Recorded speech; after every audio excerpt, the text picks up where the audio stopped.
Hello, I'm Brett Duggan, the Artistic Director of the Baton Rouge Improv Festival, and this is BRIF Improv Tips. We're still working on the name.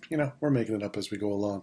This is where we give you little tips to help your improv improve, become more watchable, more exciting, and more fun for you and the people that you are playing with.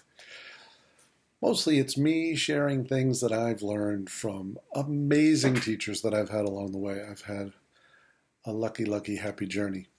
So you may or may not even think about this, but you may be stuck in a rut where you're doing great improv, you're yes-anding, you're building scenes, you've got environments and characters, and you've got wants and needs and exciting twists and turns. But if you were to videotape your show and watch it with the sound off, every scene may look very similar. Maybe people are doing different things, but you may be stuck in a little bit of a rut. So here's a little tip. That's exciting. Wait for it. While you're waiting for it, be sure to like and subscribe because we always have exciting content here on the Baton Rouge Improv Festival YouTube channel. All right. The idea is a passenger in your scene. Now that's what Brian Lohman at Impro in Los Angeles used to call it. If you're playing a scene and someone walks in, 99.99999% of the time when that happens, because we're all good listeners and we're all good improvisers, you disengage from the person you're talking to and you welcome the person to the room, or you say, hey, did you get that thing I asked you to get me? If you're doing a good job of knowing what's happening, endowing people with being previously involved. Or maybe you say, excuse me, we're having an important conversation, which is a subtle way of saying, get out of our scene, we're doing fine, right? Now, we can talk about why and why not to enter a scene another time, but here's this little spicy tip, the passenger. Someone enters the scene upstage. You clearly make a choice not to notice them, right? And now you've got someone in the scene who's maybe eavesdropping, maybe not on purpose. Maybe they walk into the cafe that you're sitting in, they sit down, they open a newspaper, and then they hear their best friend's name in the conversation, and their ears perk up, and they begin to peek over the newspaper, and thus gathering information. This does a couple of fantastic things. It fits into several different genres very, very well. Of course, film noir, any kind of mystery, any kind of teen coming of age, it's sitcom, right?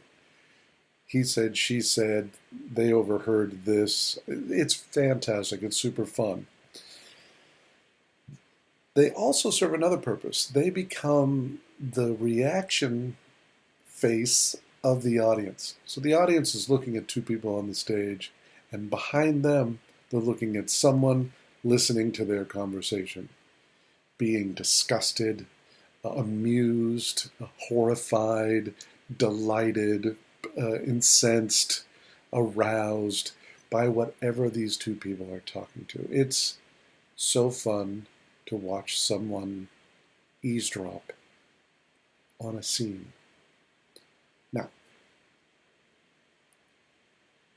the trick, you say, how do we know if someone enters the scene they want to eavesdrop?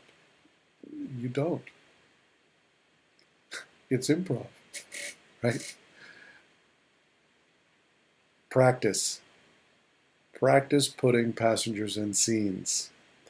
Know within your troupe, your team, your group of improvisers, your theater company of improvisers, that is a viable tool. That is one of the tropes that you're going to incorporate in the show that you're doing on that particular day or night. Talk about it and practice it, right? That way, your actor self can ignore them as they walk on stage while simultaneously sending them a signal. My teacher Joe used to do this. The actor's brain sends them a signal, right? You just think it. And if you've practiced it and you can see them thinking it, wow, they haven't not noticed me entering. They're making a choice to not notice me entering. Oh, I get to play a passenger. Because the moment someone looks over and says hi, it's done.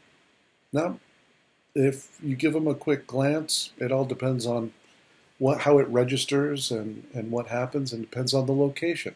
If you're in a public location, we notice people moving. It's not a big deal. We may not notice them eavesdropping later.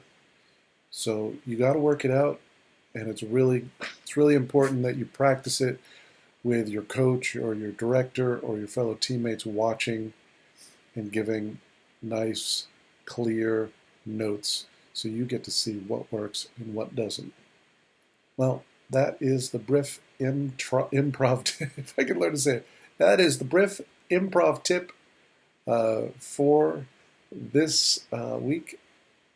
You guys are awesome. Keep making your fellow improvisers look good, and we will see you soon. Thank you.